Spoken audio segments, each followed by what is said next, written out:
Ladies and gentlemen, we are experiencing your seatbelt security fastened.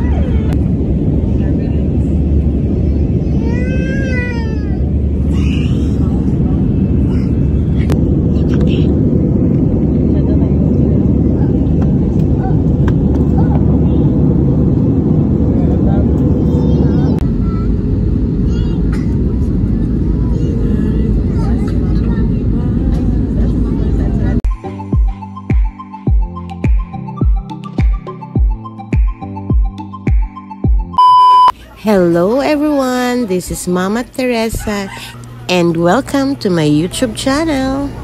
Yeah, we finally arrived.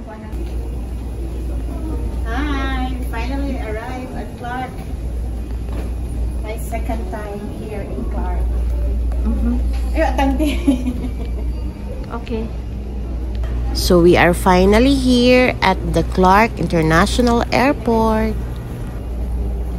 So yun na nga guys, if you are coming from Mindanao and you are going to Central Luzon, it would be advisable that you take the flight to Clark.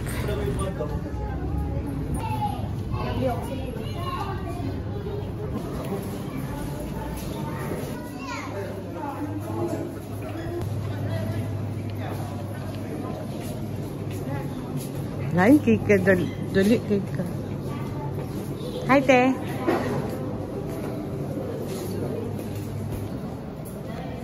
Okay, we're here at the baggage claim na tayo guys. Dito muna tayo sa baggage claim.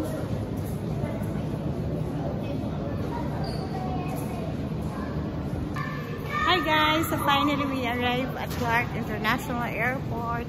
This is my second time here pero this is very different from January 2019 we were here and nag-iba na talaga yung terminal ng Clark Airport. Nag-ano siya, nag-upgrade as in international na talaga siya. Kasi dati, mukhang pang domestic lang. Iba kasi yung itsura dati guys. Very ordinary. Ngayon, ibang-iba na yung aura ng Clark Airport dito sa Pampanga. Ayan, may pa-escalator na. Baggage carousel number, ano daw? 5. 5 ba yun? 4. Ba't walang ano sa 5? At, yan. Teka lang ha, mag-video muna ako. So, ayan. Ito yung airport ng Clark.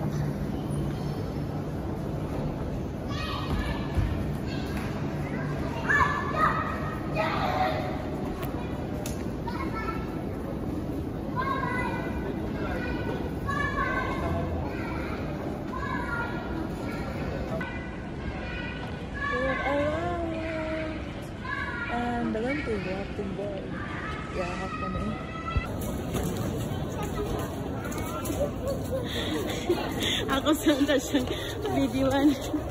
Isa-isa.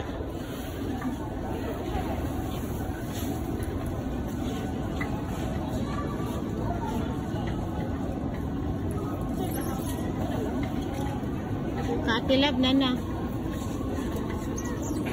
Naanak ang atilab. Ay, kang Lily. Lily to. Ate, narain mo dito. I think it's coming. Your bag is coming to town. Stop videoing and get ready to pick your bag. I'm the one videoing.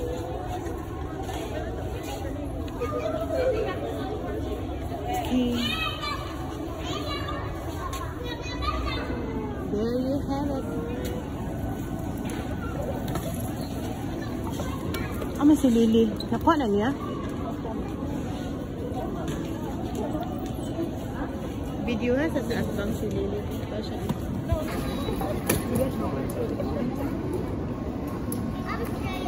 Sama na yun. Okay, yan. Ilang dalawa lang? Dalawa. Pero bigyan. Mas dalawa lang.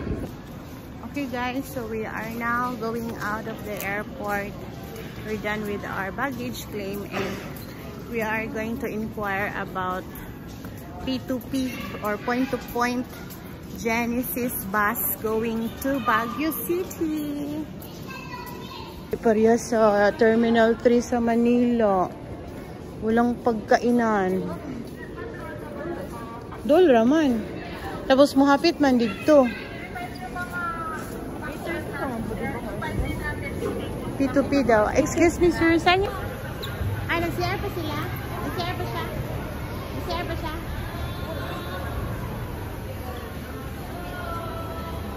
Pwede mo una na lang po. So ayan guys, upon arrival at Clark International Airport, merong mga bus available. We call it point to point kasi if you are going South Luzon, diretso na yung bus from here papuntang Maynila, or if you are going towards North, diretso na rin yung bus from here, like on our case, papuntang Baguio City. Uy, vlogger yun. Tara, apat namin sa Clark. We're here. And hinahapon may unahe, may matag Baguio. Sa may bus. And Baguio is at least 2 hours. 2 to 3 hours from here. So, depende sa traffic.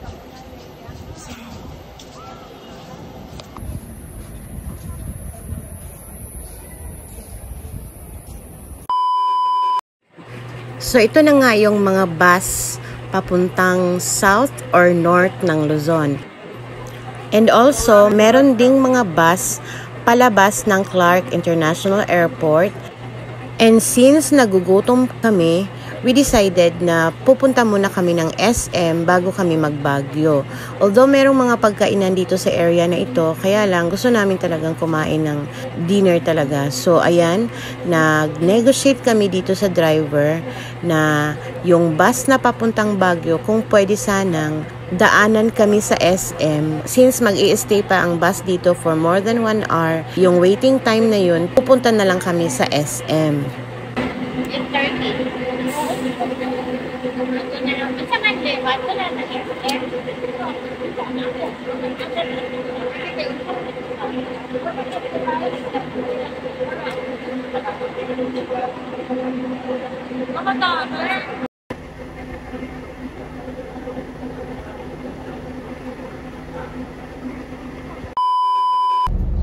Okay, gabiin na. Ayun yung bus na sasakyan. Okay, alis na kami. Yung bus namin, Genesis. So, one travel tip, guys. Dapat magbaon na lang kayo ng dinner para diretso na yung biyahe nyo para hindi na madagdagan yung budget.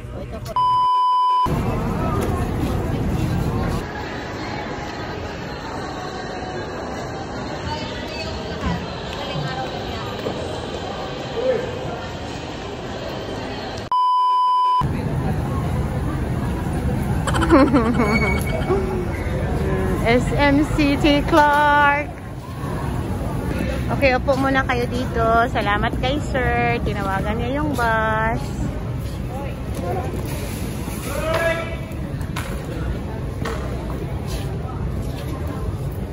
Diyak ka.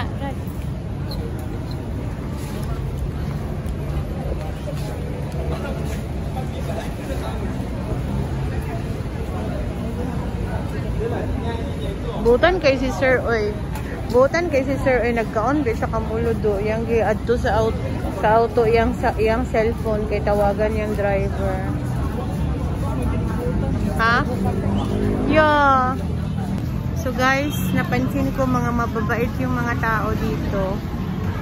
Mga mababait yung mga tao dito sa Pampanga kasi una doon sa arrival pa namin doon sa airport ng Clark. Diba? Yung ticketing booth.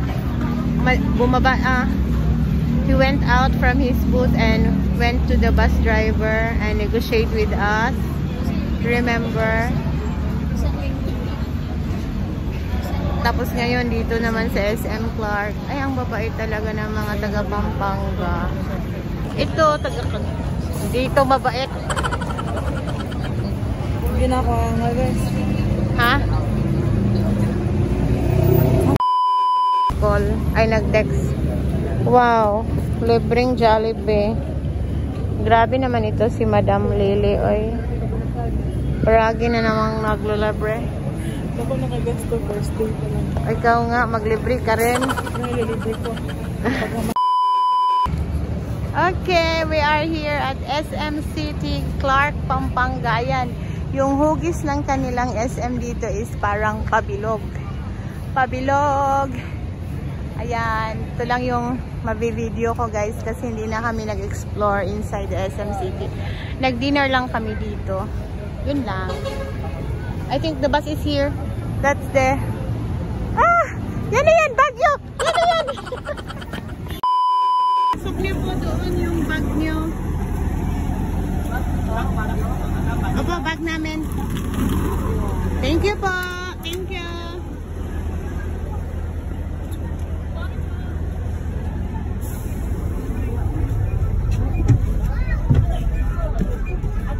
Ay, hello. Dito ta. Sige, dari ko.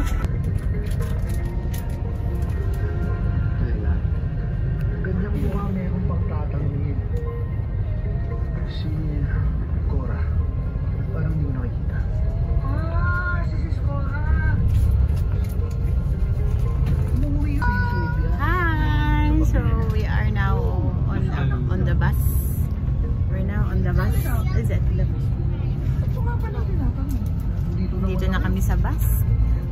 And dito na kami sa bus papuntang Baguio City. Time check, 9 o'clock p.m. 9 p.m. po. Yeah.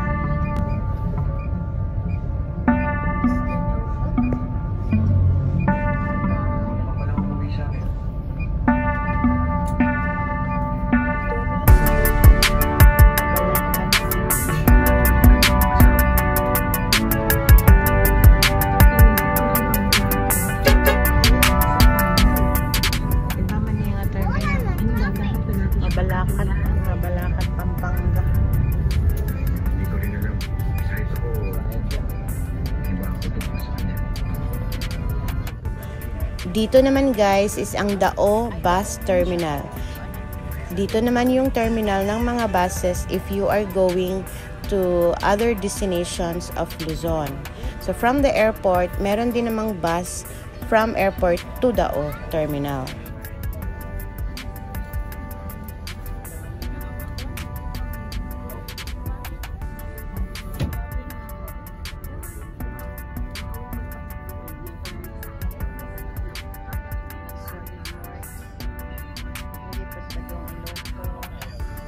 Bago akong binigyan. Wait, bago yan eh.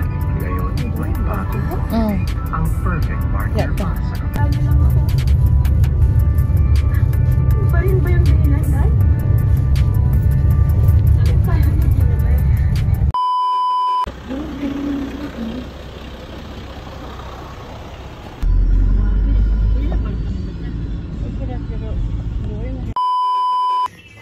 Hi guys! Finally!